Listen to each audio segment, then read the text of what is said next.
அனைவருக்கும் வணக்கம். இப்போ நம்ம பார்க்க போகிறது வந்து போக்கோ 9 ப்ரைம். இதில் பார்த்தீங்கன்னா நெட்வொர்க் இஷ்யூ வந்து இருக்குது. இது எப்படி சால்வ் பண்ணுறதுன்னு நான் சொல்ல போகிறேன். ஃபஸ்ட்டு வந்து இந்த மாடல் பார்த்தீங்க அப்படின்னா நெட்வொர்க் கம்ப்ளைண்ட் அதிகமாகவே வரும். ஓகேங்களா? இப்போது சிம்மை வந்து ரிமூவ் பண்ணிக்கலாம். ரிமூவ் பண்ணி எடுத்து வச்சுட்டு மொபைலை வந்து ஓப்பன் பண்ணலாம். ஓப்பன் பண்ணும்போது கொஞ்சம் பார்த்து கேட்டுங்க, ஏன்னா ஆல்ரெடி நான் ஓப்பன் பண்ணிட்டேன். ஏன்னா ஓப்பன் பண்ணுறதுக்கே கிட்டத்தட்ட ஒரு 20 செகண்ட் ஆகும். அது வீடியோவில் போட முடியாது. ஓகேங்களா? ஸ்க்ரூஸு கேட்டுறதையும் கொஞ்சம் உங்கள்கிட்ட கேட்டுட்டேன், அதெல்லாம் பாருங்கள். கேட்டி முடிச்சாச்சு. இப்போது வந்து மொபைல் ஆஃப் பண்ணி வைக்க வேண்டியதுதான். ஓகேங்களா? எடுத்துகிட்டு போர்டை தனியாக ரிமூவ் பண்ணி எடுத்துட வேண்டியதுதான். RF கேபிளை ரிமூவ் பண்ணியாச்சு. ஓகேங்களா? டிஸ்பிளே ஸ்ட்ரிப்பு, பேட்ரி ஸ்ட்ரிப்பு எல்லாமே ஃபஸ்ட்டு வந்து பேட்ரி ரிமூவ் பண்ணிவிட்டு அதுக்கப்புறம் தான் டிஸ்பிளே ஸ்ட்ரிப்பு ரிமூவ் பண்ணணும். பண்ணிவிட்டு அந்த RF கேபிள் ஃபிட் பண்ணோம் பார்த்தீங்களா, அந்த இடத்துல கேப் இருக்கும். அதை வச்சு நீங்கள் கட் பண்ணி கட் பண்ணி ரிமூவ் பண்ணலாம். நீங்கள் ஹீட் பண்ணி எடுக்கும்போது பார்த்தீங்கன்னா அதில் ஒரு சின்ன சின்ன ரிமார்க்கபிள் வருது. என்ன இஷ்யூனா, ஹீட் பண்ணும்போது ஹீட்டை தாங்காமல் போர்டு பார்த்தா ஒரு மாதிரி பல்ஜ் ஆகிடுது. பல்ஜ் ஆகும்போது பார்த்தீங்கன்னா போர்டே டெட் ஆகிடுது. ஓகேங்களா? அதனால் மோஸ்ட் ஆஃப் ஷீல்டை கட் பண்ணி எடுக்கிறது பெட்ரு. ஓகேங்களா? இப்போ போட்டு மொபைல் போர்டில் வச்சு ஃப்ரேமில் வச்சு ஃபஸ்ட்டு ஆன் பண்ணுறோம். இப்போது ஆன் பண்ணி அது சிம்மை போட்டு செக் பண்ணணும். ஓகேங்களா? அந்த ஐசியில் வேல்யூ வருதா இல்லை வரலையா அப்படின்னு. மோஸ்ட் ஆஃப் எம்ஐ மாடல் எல்லாமே பார்த்தீங்க அப்படின்னா இந்த மாதிரி இஷ்யூ தான் வரும். ஒரே ஈவனாக தான் வருமே. கம்ப்ளைண்ட் பார்த்தீங்கன்னா ஒரே மாதிரி தான் இருக்கும். ஓகேங்களா? அந்த 4G IC, 3G, 2G IC எல்லாமே பார்த்தீங்கன்னா என்ன ஐசி மட்டும் அங்கங்கே எட்டக்க இருக்கும், அவ்வளோதான். ஓகேங்களா? ஈவன் ஒரே மாதிரி தான் ஒர்க் பண்ணும். எம்ஐயில் பொறுத்த வரைக்கும் எல்லாமே பார்த்தோன்னா 4G IC ஹீட் பண்ணாலே மேபி கிளியர் ஆகிடும். அது 4G IC தான் அப்படின்னு சொல்லி நம்ம கண்டுபிடிக்கிறதுக்கு மொபைல் ஆன் பண்ணிவிட்டு முக்கியமாக சிம்மை போட்டுடணும். ஓகேங்களா? சிம்மை போட்டுட்டு மல்டிமீட்டர் ஆன் பண்ணிவிட்டு வோல்ட்டில் வச்சுக்க வேண்டியதுதான். வச்சாச்சு.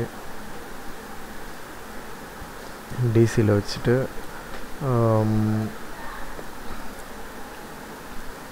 இப்போ செக் பண்ணுறோம் பார்த்தீங்களா, அது வந்து 3G 2G IC. அந்த ஐசி சுத்தாப்புனா எல்லா இடத்தையும் செக் பண்ணி பாருங்கள். 4G IC எல்லா இடத்துலையும் பார்த்தோன்னா இங்கே 4.2 வோல்ட் வருது. அது காமன் அது. ஓகேங்களா? அப்போ அது ஓகே. இப்போ இந்த ஐசி சுற்றி பார்த்தீங்க அப்படின்னா 1.5 வோல்ட், 1.5, 1.7 வரணும். ஏதோ ஒரு ரிஜிஸ்டரில் ஒரு பர்டிகுலர் ரிஜிஸ்டரில் வரணும். ஓகேங்களா? நான் காமனாக செக் பண்ணுறேன். இப்போது இந்த ஐசி பார்த்தீங்கன்னா அந்த பர்டிகுலர் ஐசி அந்த ரிஜிஸ்டரில் மட்டும் உங்களுக்கு வேல்யூ 1.7 வந்துருக்கணும். ஆனால் வரலை. நான் ஏன் எல்லா இடத்தையும் செக் பண்ணுறேன் அப்படின்னா, செலக்ட் பண்ணி போர்னியை வச்சு நம்ம செக் பண்ணலாம். ஓகேங்களா? போர்னியை வச்சு செக் பண்ணி ஒரு தானே நான் போர்னியை செக் பண்ண முடியும். அதனால் அந்த ஐசி சுற்றி எல்லாம் செக் பண்ணிவிட்டு ஓகே அதனுடைய வேல்யூ வரலன்னொன்னே போர்டை தனியாக எடுக்கிறேன். ஓகேங்களா? இப்போ வந்து நம்ம ஹீட் பண்ணுற போகிறோம். அதுக்கு முன்னாடி கேமராலாம் மேக்ஸிமம் கைட்டி வச்சுருங்க. ஏன்னா கேமராவை பொறுத்த வரைக்கும் பார்த்திங்கன்னா ஹீட்டு பட்டாலே ஒரு மாதிரி மெல்ட் ஆகிடும். மெல்ட் ஆகிடுச்சுன்னா மறுபடியும் கேமரா சேஞ்ச் பண்ணி தான் ஒரு சுச்சுவேஷன் வரும். இப்போ அந்த இதில் வச்சு பேக் பண்ணுறேன். இது எதுக்கு இதில் வச்சு பேக் பண்ணுறேன்னா, போர்டு கொஞ்சம் ஷேக் ஆகாமல் இருக்கும். இப்போ நம்ம ஐசி ஹீட் பண்ணும்போது பார்த்தோன்னா அந்த காற்றுலேயே கூட அது போர்டு வந்து கொஞ்சம் ஷேக் ஆகும். ஓகேங்களா? அதனால் போர்டு கொஞ்சம் நகராமல் இருக்கிறதுக்காக கிரிப்பரை வச்சு அதை டைட் பண்ணுறோம். போர்டில் வச்சு லாக் பண்ணிடுறோம். வச்சுட்டு பேஸ்ட் வச்சுக்கிறோம். ஓகேங்களா? இப்போ இந்த 2 இடத்துல வச்ச அதுலேயும் வச்சிடுறேன். ஏன் அப்படின்னா ஹீட் ஆச்சுன்னா ஒரு ஈவனாக ஹீட் ஆகும், டேமேஜ் ஆகாது. இது வந்து 4G IC மட்டும் ஹீட் பண்ணுறோம். 4G IC plus 3G IC ரெண்டுத்தையும் ஹீட் பண்ணுறேன். ஓகேங்களா? ஆனால் சரியாக காமிக்க முடியல, ஏன்னா மொபைலில் மேலே வச்சு வீடியோ எடுத்தேன். இதில் அதை மட்டும் ஹீட் பண்ணுறேன். ஒரு குறிப்பிட்ட 3 பாயிண்ட் வேணாம், 350லேருந்து 370 வரைக்கும் ஹீட் வச்சுக்கலாம். ஏர் பார்த்தீங்கன்னா ஒரு நார்மலாக வச்சு இருக்கலாம். மேலே காமிச்சிட்டு ஹீட் பண்ணி பாருங்கள். மேக்ஸிமம் பார்த்தோன்னா 4G ஐசி ஹீட் பண்ணாலே கிளியர் ஆகிடும் அது. ஓகேங்களா, ட்ரை பண்ணி பாருங்கள்.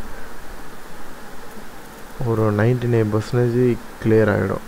தெரியுதுங்களா? அதை போட்டு செக் பண்ணுறேன். கேமராலாம் போடணும்னு அவசியம் தேவையில்லை. போட்டு ஆன் பண்ணிவிட்டு மறுபடியும் சிம்மை போட்டுட்டு அதனுடைய வேல்யூ வருதா மட்டும் செக் பண்ணி பார்க்கணும். ஆன் பண்ணுறேன். சில மொபைல் பார்த்தீங்க அப்படின்னா நீங்கள் ஆன் ஆகாது. நீங்கள் ஐசி வந்து ப்ளோ பண்ணும்போது பார்த்தோன்னா சில நேரத்தில் நகர்ந்துடும். அதை நகராமல் கரெக்டாக வச்சு செக் பண்ண வேண்டியதுதான். செக் பண்ணிட்டு சிம்மை போட்டுட்டேன். இப்போ வேல்யூ செக் பண்ணுறேன். அதே தான், அந்த ஐசி சுற்றி கரெக்டாக எனக்கும் பர்டிகுலராக பார்த்தோன்னா எனக்கும் ஞாபகம் இருக்காது. இப்போ போர்னியோ பார்த்தீங்கன்னா இந்த ஐசி தான் சொல்லிட்டு கரெக்டாக இருக்கும். இதில் பார்த்தீங்கன்னா எனக்கும் இந்த ஐசி தான் கரெக்டாக மென்ஷன் பண்ண முடியாது. நானும் காமனாக வச்சுக்கிட்டே வரேன். எல்லா ஐசியும் வச்சு பார்க்குறேன். ஓகே, 1.7 எடுக்குது பாருங்கள். ஓகேங்களா, அப்போது மேக்ஸிமம் பார்த்தோன்னா ஒர்க் ஆகுது. ஐசி வந்து வேல்யூ வருது. இப்போ நம்ம சிம்மு போட்டு பார்க்குறோம். சில மொபைலில் பார்த்தீங்கன்னா ஐசி மாற்றிட்டு உடனே வந்து ஒர்க் ஆகாது. ஒரு 1/2 ஹவரோ இல்லை 10 நிமிஷமோ இல்லை 20 நிமிஷமோ அந்த போர்டை வந்து ஆற விட்டுட்டு அதுக்கப்புறம் தான் அந்த சிம்மையே போட முடியும். இப்போ பாருங்கள், நெட்வொர்க் வருது. ஓகேங்களா, சில நேரத்தில் நெட்வொர்க் வராது. ஆனால் அது வந்து ஒரு 10 நிமிஷமோ ஒரு 1/4 மணி நேரமோ வெயிட் பண்ணி செக் பண்ணிவிட்டு அடுத்தது பாருங்கள். ஓகேங்களா, ஓகே ஃப்ரெண்ட்ஸ், பாருங்கள் நெட்வொர்க் ஃபுல்லாகவே வருது. ஓகேங்களா, தேங்க்யூ.